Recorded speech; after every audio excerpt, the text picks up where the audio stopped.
Good evening, ladies and gentlemen, and welcome to a very special episode of UMass Sports Weekly.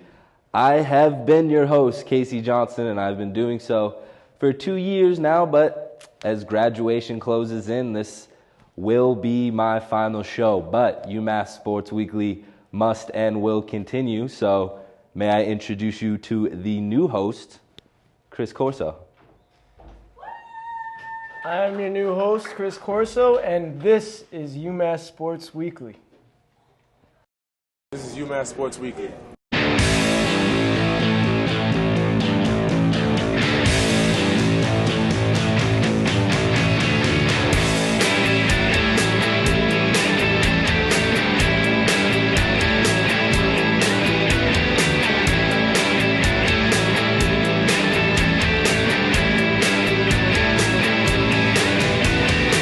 Hello and welcome back to UMass Sports Weekly. I'm your new host, Chris Corso, and we're starting out with a little NHL playoff talk over here with Demi and Chris P. And we're going to talk a little bit of Bruins since they're in the next round. And I know you're all about your Bruins, Demi, so tell me a little bit about your feelings about the Bruins' chances this year in the playoffs. I mean, I'm pretty confident. I'm definitely feeling excited coming off of, doing the first series in 5 games against the Detroit Red Wings. Not going to lie, I was a little nervous the first game. We looked slow. We were all over the place. But once we got our head on straight, head in the game, I feel like we look really good. What I do like is just looking at the points that were put up in the first series. You're seeing goals and assists being put up from everybody on the roster. It's not just a one-man show. One of the top point scorers was Torrey Krug, and he's a rookie on the team. So to just have that's great. 4 assists from him and a goal. So he's completely shown himself as a playmaker. Fleur coming out in the first game of the playoffs and putting that first goal on the board was huge. Definitely making a rookie presence on the ice. Completely confident in Tuukka Rask, arguably the best goalie in the playoffs right now, completely on fire and up for the Vezina. So just working from the net forward, our defense is unstoppable. And just going into the Montreal series, the most important thing, in my opinion, huge rivals for sure. So the most important thing is just going to be able to keep our emotions in check. We're a great team, the Bruins. Montreal is a great team. We know that the skill level is there, but we just really need to stay out of the box and not play choppy. You can't have, those chippy penalties all over the place. We need to keep our head on straight. Well, Chris P., the Bruins have been strong so far. They're definitely the favorite on the east side. What do you think their chances are against the Canadiens in the next round? I like their chances, but I'm also not too confident. Anytime you play against Montreal, you know that there's going to be a lot of penalties, probably more against us than Montreal because they tend to fall on the ice pretty easily. Yeah. But unlike in 2011 when the Bruins and Canadiens play, our power play was horrendous. It was almost like you wanted to decline it and stay 5-on-5. Now we have one of the best power plays in the league. Krug and Hamilton are two great young offensive defensemen, and it changes everything. And we also are getting healthier right now, too. Daniel Pye should be back from the concussion. Chris Kelly was sick, but he's getting close to returning. I think Boston's the better team. I think they should win this series. But then again, with Montreal, we struggled against them in the regular season. And anytime there's a rivalry, there's always a chance of an upset. But hopefully the Bees are great. Tuukka's been strong, and the offense has been great. All 4 lineups are contributing, and hopefully we're going on to the Eastern Conference Finals. Now I'm looking forward to my Rangers playing this week after winning that Game 7 last night. Game 7 last night against the Flyers. You think they're stronger than the Rangers, the Bruins, Demi? For sure.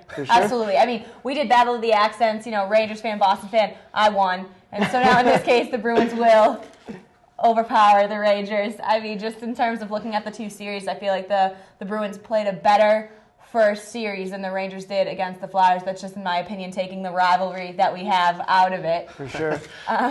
Unless you have something to add in terms of that. I'd prefer to get back to the Bruins. That's just my opinion. Well, I'd say the only strength that the Rangers have is our goalie, Henrik Lundqvist. But other than that, I would give the favorite to the Bruins as well. So I'll give you that one. We're filming, right? We heard that? We're filming. I did say it on air, so you got me on the record on that one. But so that's what the Bruins are looking like in the next week, playing the Canadiens, and tonight. And I'm new here, by the way, so cut me some slack. I mean, I wanted to talk with Crispy a little bit about it. Oh, Crispy, sorry, I used his nickname. I don't know if that's allowed. But We're going a little informal today. This is the last episode of the Senior year. send-off. We're having a good time out here. But just, in terms of the logistics of the matchup, you said that you're not very, very confident. I just simply think that both teams are great teams. They know exactly what needs to get done. The 34th time meeting in the playoffs, two of the original 6 teams, just an unbelievably exciting matchup. But it's kind of just like the Bruins know what needs to be done. They know what has to happen, what can't happen, and all they just need to do is do it. And they're a type of team that going into a high-pressure situation like this, they are used to it, and I definitely feel they'll come out on top in the end. I think it'll be a tiresome series. I foresee it being done in 6 games, not easily. Right. But this is a team that going into 7 games gets a little risky, and I don't think they'll let us do it in 5, just personally on my end. Yeah, definitely. I think the one thing with Montreal is they're quick, they're fast, and the Bruins are bigger, so it's speed versus strength, and sometimes, speed will counter that well, but Detroit was also very fast, and that was one thing that was huge. And after Game 1, the Bees really controlled the neutral zone, really kept Detroit at bay. They didn't have a lot of odd man rushes and stuff like that. I think that was actually good prep for Montreal because Montreal flies on the ice.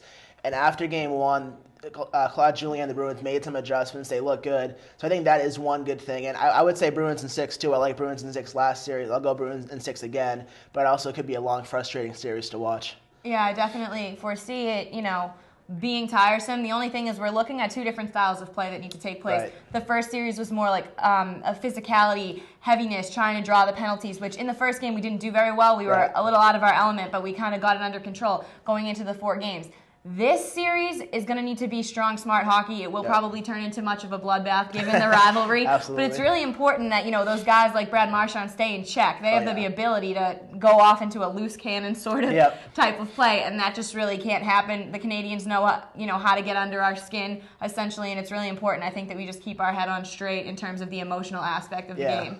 Yeah, I think that is the biggest part, is just not falling into Montreal's games. Do not commit a lot of penalties and not give them the power play. And I think like you said, if we keep our head on straight, I think we will be good, but it's always a test. So there it is. That's the rivalry scheduled for tomorrow with the Bruins against, tonight.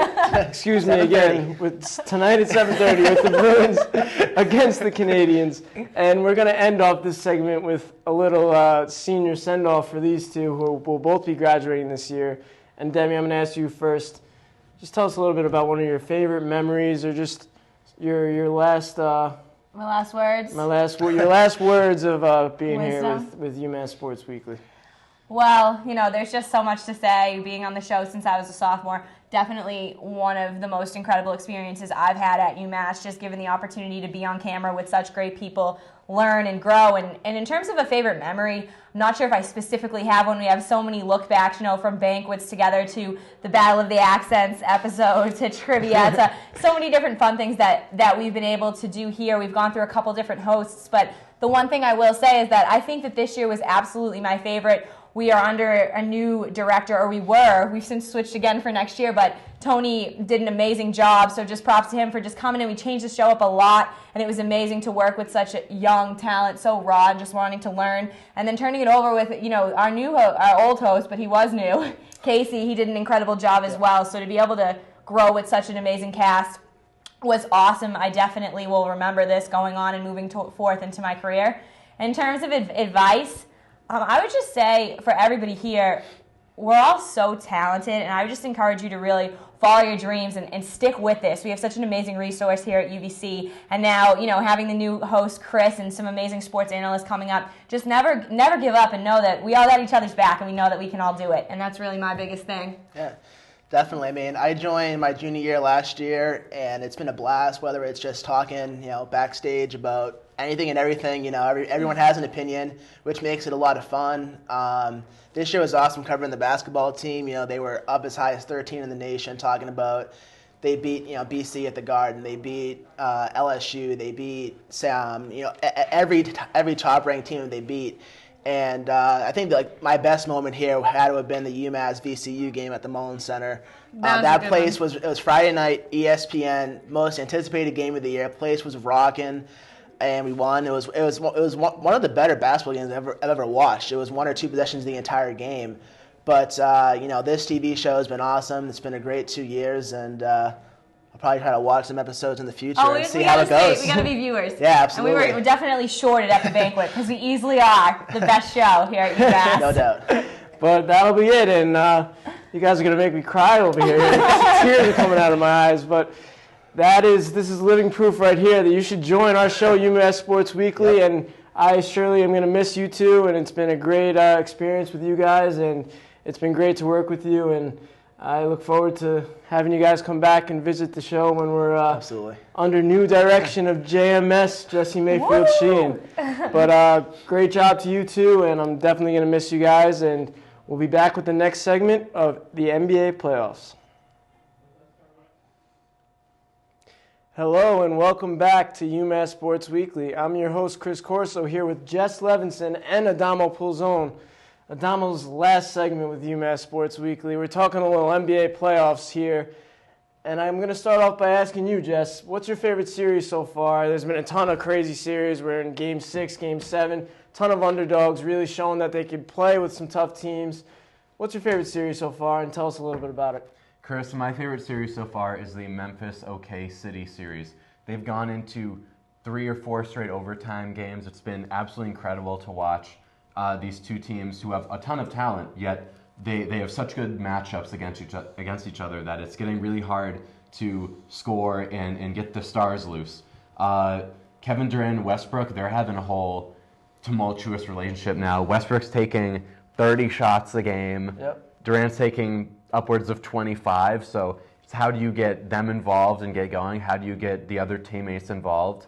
And then Memphis, Zach Randolph, Marc Gasol, they're manning the paint. Tony Allen is busting out for some games. It's just a ton of great matchups, and it's going to be fun to watch Memphis either pull it out or OKC take it to 7. Now, Dom, I'm going to ask you. I personally did not see Memphis taking it even this far. It's been crazy to see the big guys in Marc Gasol and Zach Randolph really control the paint and take control of these games, which has been crazy with Durant and Westbrook really not showing up in the big moments of the games. Really, we've seen that Russell Westbrook, a big increase in his shots from 17 a game in the regular season now to 25. So what do you feel about this series? Do you think Memphis has a shot? I don't know. I mean, if in the next game OKC wakes up, then I think it's OKC's. But to be honest with you, I don't like the way they've been playing. I don't like the way Durant's been playing. He missed a crucial free throw. I mean, you could say, yeah, Joey Crawford, got in the way before he made that free throw. But still, when you look at his shot chart, he hasn't really been hitting anything in the perimeter. And that's unlike Kevin Durant, who had, how many consecutive games with 30-plus points? For sure. Yeah, so I'm still going to take OKC. I still think they're a favorite, even though Memphis is really making it a challenge. But as far as my favorite series, I'm going to go with Clippers and the Warriors because I just love watching. I mean, they go back and forth, and Steph Curry is phenomenal. When he goes off, he goes off. But there's some games DeAndre Jordan and the Clippers defense completely shuts them down, and I love watching DeAndre Jordan shut them down. I think he should have been the Defensive Player of the Year. I mean, Roy Hibbert was second, and DeAndre Jordan was third. So And what happened to Roy Hibbert? What happened to him? He's benched, isn't he? Oh, God. Roy Hibbert has not been impressive, and that's another series we'll take a look at, the Pacers series. I did not think that Atlanta had it in them. I personally would have loved to see my Knicks in the first round against the Pacers after watching this series. I think they would have had a great shot. New York host. But Jess, what do you feel about this series? They're heading into Game 6, and it's in Atlanta. So the Pacers have not looked good on the road in the playoffs this year. What do you think the Pacers' chances are of winning this series and coming back in the final 2 games? Chris, I don't think the Pacers' chances are very good because their best defensive player is an absolute stiff now. He can't defend anyone on that team, especially when they have Pero Antic, who can shoot threes, coming out on past the line. Hibbert is so slow. His best attribute is that he gets really vertical, but that's not going to help when you have to run out and chase people. And same with David West. He can't run around and defend Paul Millsap. It's going to be really hard for them. Yeah, the bigs of Atlanta have really showed up in this series, and it's been rough to watch Roy Hibbert play this bad. I mean, he's pretty much been benched, and Luis Scola has pretty much taken his spot. So, Adamo, do you think that they can bring back the 50-plus wins in the regular season? First thing that comes to my mind is the Hawks series to lose if they want to. That's it. I mean, like he said, it's hard to disagree with what Jess just said. I mean, it's it's the Hawks series to lose. They got it. They know, and now they're playing Game 6 at home. So I don't know. I'm going to go with the Hawks on this one. All right, well, Damo's going with the underdog, and we're going to bring it back to some Clippers gossip because everybody's talking about that all over Twitter, and that is the story of Donald Sterling and his racist remarks to his, I would say now, ex-girlfriend on the phone. But there's been some potential buyers after Adam Silver banned Sterling for life from the NBA, and he's forced to sell the team, and he's forced to pay a $2.5 million fine. So there's been some buyers coming up, some rumors about Oprah Winfrey, Mayweather, just a couple of names of people with a ton of money. Who do you think is going to be the top contender, Jess, of buying the LA Clippers? I think it's going to be a race between Oprah and Magic Johnson. I think Magic Johnson has a lot of motivation to get this team in his hands because, A, big F you to you, Donald Sterling. Speaking to you, Donald Sterling, if you're watching right now, I hope Magic Johnson gets the team. But then also, he already has a stake in the Dodgers. So if he can also get the Clippers, he's going to have an awesome sports and enterprises in LA. Well, Magic Johnson obviously owns the Los Angeles Dodgers. That's what Jess is talking about.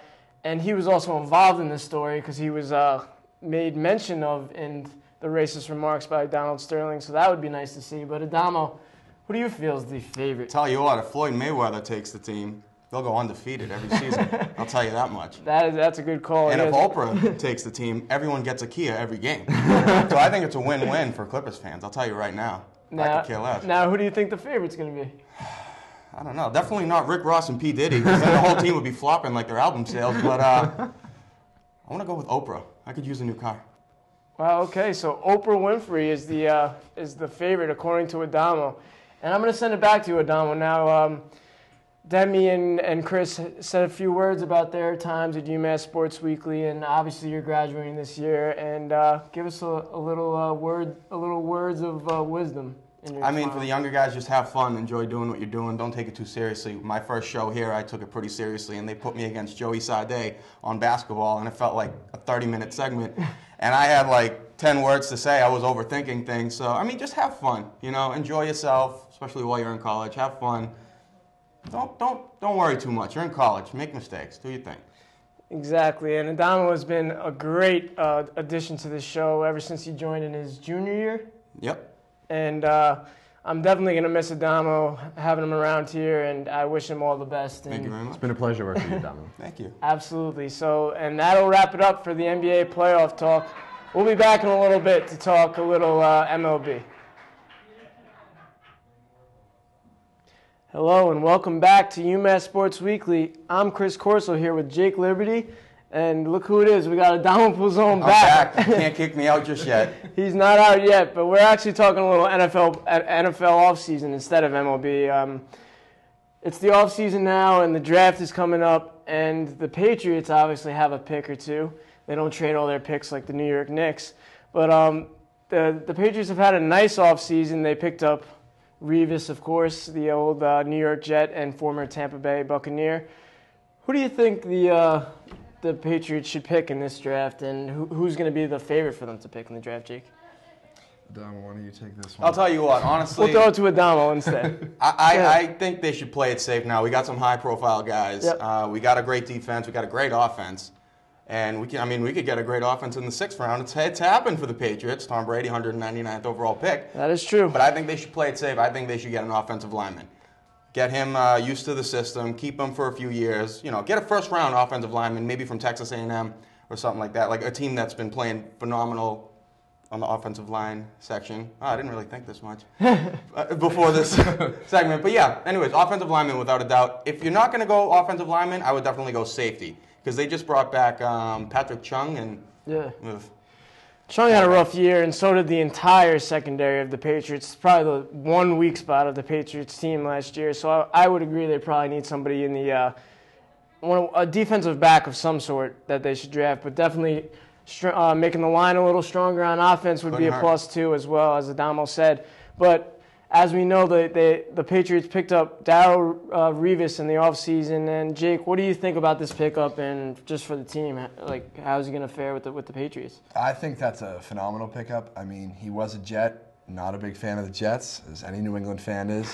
But I've always liked Revis as a person. As a player. As a person, it's a little debatable with Revis Island. But he is good, and that's a strength that we really have been struggling with and that we need to pick up. Our backs have been very questionable the past few years, as well as Adam was saying about our line. I think last year one of our biggest problems was our offensive line, so as for the draft, definitely go with an offensive lineman. Keep it safe. Revis, I think he'll definitely bring a sense of encouragement, leadership to the young backs that we already have. I mean, we just lost, what was his name? Who did we just lose? Cornerback. Oh, we just lost Aqib Talib to the Broncos. That's it. And, he was doing very well for a while, and he brought that sense of leadership. But with all the injuries and, getting rid of him, we needed something. Half the season, yeah. No, exactly. Exactly. So I think Revis is definitely a great pick for the Patriots. So Revis is going to replace Talib, who was a great leader in the playoffs.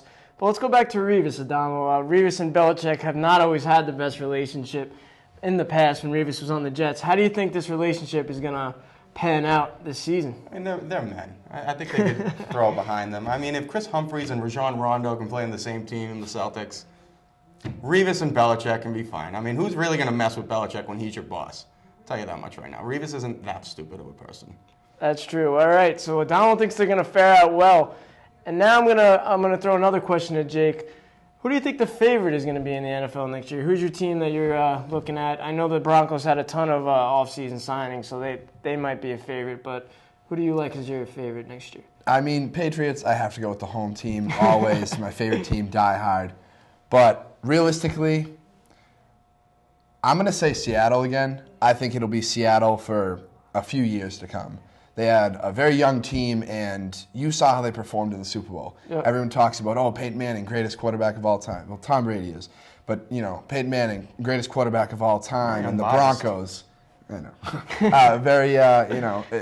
Broncos are going to win it all. And they got embarrassed by a very young team. And I think the Seahawks have that in the bag for a few years to come. I think they're going to be just as good as they were last year, if not better. I mean, the Broncos did get a few draft picks, so did everyone else. But I see the Seahawks taking it maybe 2-3 years in a row, maybe starting a dynasty. Wow, so Jake's going with the defending Super Bowl champions, the Seattle Seahawks. Adamo, what about you? Are you going with the Patriots? Completely unbiased. I'm going to go with the New England Patriots. Okay. I called that one. I mean, when you really think about it, we got some high-profile guys finally on our team. And, I mean, last time we had some really high-profile guys. We had Randy Moss. We went 18-0 in the regular season. I forgot what happened afterwards. But, anyways, I like the Super Bowl got canceled. I think it got canceled that year. Something happened. Yep. Yeah, something. Anyways, we got some high-profile guys. Our defense is solidified again, finally. I mean, since probably the first time since Brewski was on our team. That's true. Brewski, Ronnie Harrison, that was a great era of football, I think. But I think we're just going to be interesting to watch in general. The Patriots are going to be interesting to watch because the Jets are kind of making a name for themselves. I mean, they got Michael Vick and they got Chris Johnson. So their running game is going to be off the chain. So I would love to see how the New England Patriots, pun intended, I guess. I would love to see how the Patriots would fare against them. And I have a feeling we're going to beat them both games. And we got the Broncos coming back in Foxborough. So I can't wait for that game where Tom Brady can solidify himself against Peyton Manning once again. Definitely going to be fun to watch the AFC East next season. The Jets, of course, had some great pickups, which is great to see on my end. But I will definitely enjoy watching the rivalry continue next year. And we're all looking forward to the season. And that'll be it for the NFL. And we're going to now go to a little trivia segment prepared by our own Mark Jean Louise, and that's coming up right after this. And welcome back to UMass Sports Weekly, hijacking the show for this segment over here as your host. I'm Mark Jean Louis, here to bring you your very own trivia segment with these two knuckleballers right here. To my left, we got Casey Johnson on my left, and to my right, we got Jess Levinson. Guys, great to have you here with me. Good to be here. All right, so what we got going on here, trivia questions, going to be about the MLB, NHL, NCAA basketball, and whatever else we got time for. So sports. Yes, sir. Got it. Sports and nothing else. So, Casey, since you are our leading senior this year, we're going to start with you first. All right, and then we're just going to alternate questions back and forth. So you guys, are you ready? I'm ready. Here we are. Okay, first question. It's going to be about the NBA. Name the 12 players on the 2012 men's Olympic basketball teams. We'll start with you. Name one player. LeBron James. Yes, sir. So that's 1 point for Casey. Tyson Jess. Chandler. Mm-hmm. That's Jess. Kevin Durant. Mm-hmm. Carmelo Anthony. Yep. Kevin Love. Yep. Chris Paul. Mm-hmm. Dwayne Wade. No? Hold on. Let me look. I'm not sure. Oh, no. He's not on here. No. We'll go to you on this one. I check the reserves. Deron Williams. Mm-hmm. Yep. So Jess takes the lead on that one. He's up 4-3. Casey, Okay. back to you. Oh, we're still going with this. Yep. Man. Who have we named? Can you go over each person we've named? We got Tyson Chandler, Kevin Love, LeBron James. Think we said Chris Paul in there somewhere. Keep going. Pass. All right, we'll pass it back over to you on this one. Let's go James Harden. Yep, he's on there. Casey, back to you. How many have we knocked out? We have knocked out 8 so far. There's 4 Feeling the heat, players Casey? left. There's 4 remaining. It is hot on here. I understand that. Brian Scalabrine. Oh, man. I should give you a point just for saying that. I'm going to give you a point just for saying that. He's not on there, but just for that. I'm going to go Black Mamba rather than White Mamba. Yes, he was on there. I forgot about Kobe. He's like white mamba. Come on. Let's go. I'm lost. JJ Redick. You're killing me over here, Casey. You're losing on that one. Got any more? I am blanking as well. Yeah, we have 1 player left on this one, actually. Actually, 2 players left. We forgot Anthony Davis. He was on there. Yep. And who else did we forget? He wasn't even in the NBA when he was on the team. You see, that's the thing. That's the trick Yeah. question on that one. And Andre Iguodala. That's the one I forgot about. Of course. All right, moving on. Next question. NHL for you hockey fans right here. All right, after the original 6, name the next 6 NHL teams to join the league. Jess, we'll start That's with you. a very hard question. New Jersey. Nope. We'll go over to Casey on this one. Hartford. Nope. Back to you. Calgary. Nope. No Canadian teams, actually, so. So we're talking about the original 12? Well, after the original 6, there were 6 more teams to enter the league, so. The unoriginal 6. Yep. I don't know. Guys can't remember anymore? I'll tell you the original 6. I'll keep guessing. All right, you want to keep guessing? Other ones? Flyers. That was one of them, so we'll give Jess a point on that one. And Islanders. No, that wasn't one of them. Sorry. The other ones were Los Angeles, St. Louis, Minnesota, Pittsburgh, and and Oakland Seals. No one ever remembers that one. All right. Oh, the Seals. The great times with the Seals. Great time with the Seals on that one. Can't bark like a seal, but I can only do so much as the host here. All right, next question. To the NFL, there were 14 teams to play in the Super Bowl in the 2000s. Name them. We'll start with you, Casey. These are some extensive answers.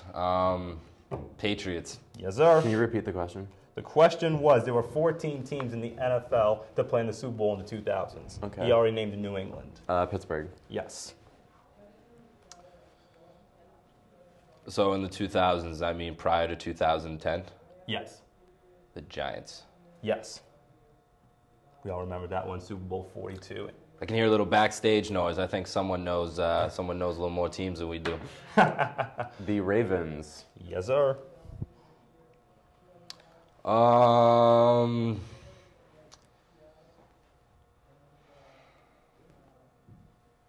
Green Bay? Yes. Wait. No, that was the 90s. I don't think they made it. Yeah, in that was the 2000s. 90s, actually. No, sorry. So, wrong. Next. Carolina. Yes. Are we still going? We're still going. Pass. Passing I'm over to exhausted. Arizona Cardinals. This is an exhausting Arizona segment. Cardinals. You want to throw in the towel on this one, Casey? I do, yeah. All right, let's throw in the towel on that one. I thought we were Stop talking like right one there. answer trivia. I didn't know. Yeah, now we all know. But now we all know. There's more than one answer for this one. The other teams we're forgetting out there. St. Louis was one. Tampa Bay, classic. New Orleans, Chicago, the Colts, Seahawks was there for one of them, so there was that. We'll speed it up to our last question of the day, NCAA basketball. There were 10 teams in the last 10 teams to make the Final Four. Start with you, Jess. Louisville, Yes. Kentucky, Yes. UConn, Yes. Wichita State. My Shockers. Yes. oh boy, Butler, No. Ooh, What? tough on that one. Michigan State. No. regular Michigan. Yes. You say the last 10 teams make the Final Four? Yes, the last 10 teams to make the Final Four. So going back the past 3 seasons.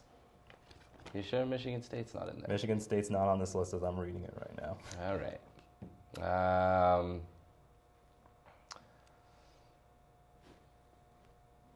Silence.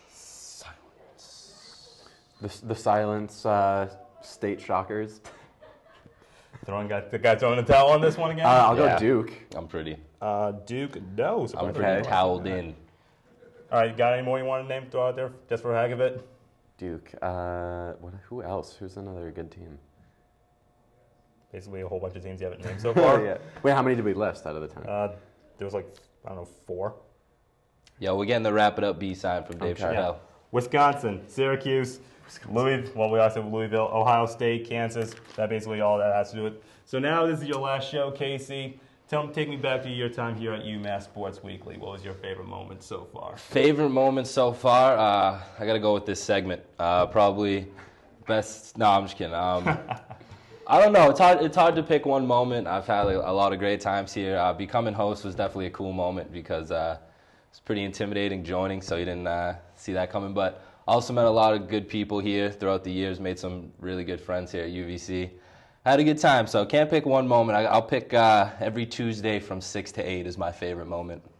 I can only hear the "ah" just going on in the background studio as we're speaking right now. But yeah, Casey, we're going to miss you on this Casey, show. you're a Appreciate great it. host. Hey, appreciate it, Unfortunately, guys. we couldn't have you win this one. Jess kind of kicked you on It's all this right. one, It's all right. 14 to 8. But we're We're all the good opponent. sports Very here. the opponent. Yep, takes 2 guys to shake hands. Hey, and good we'll job. call it a day right Great now. job. And that's our trivia segment. I was Mark Jean-Louis as your host. Stay tuned. We're going to have a sign-off here right after these messages.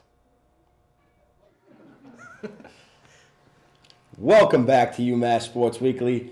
I am your director and producer, Tony Bolduck. These are my seniors that we are sending off right now. I just want to start off by saying I think we're all going to be very successful with what we do because we are great at what we do.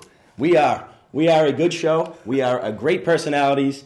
And honestly, just want to thank everybody for the hard work they've put in this year to help me out.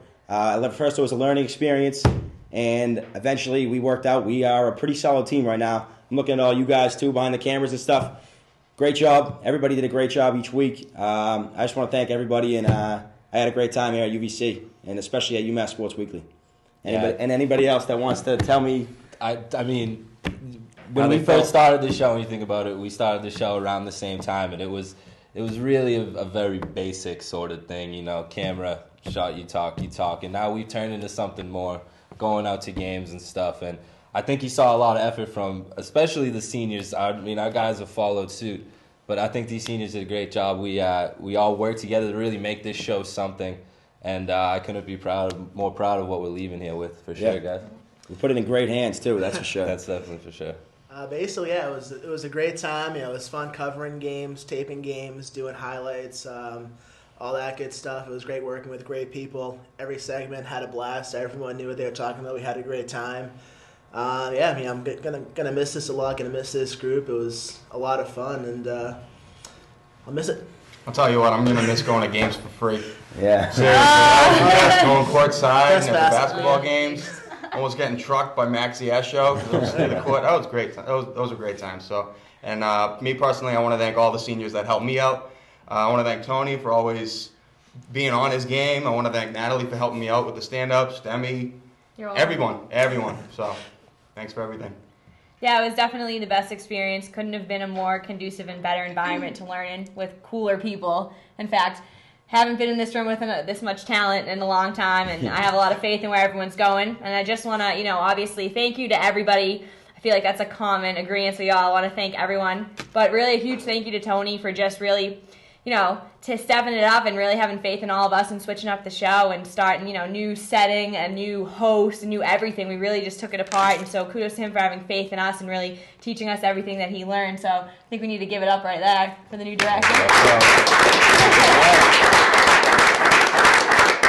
The man behind the scenes, he's because you see the regular faces. I'm hosting on every show. You got the same people on every segment, every show.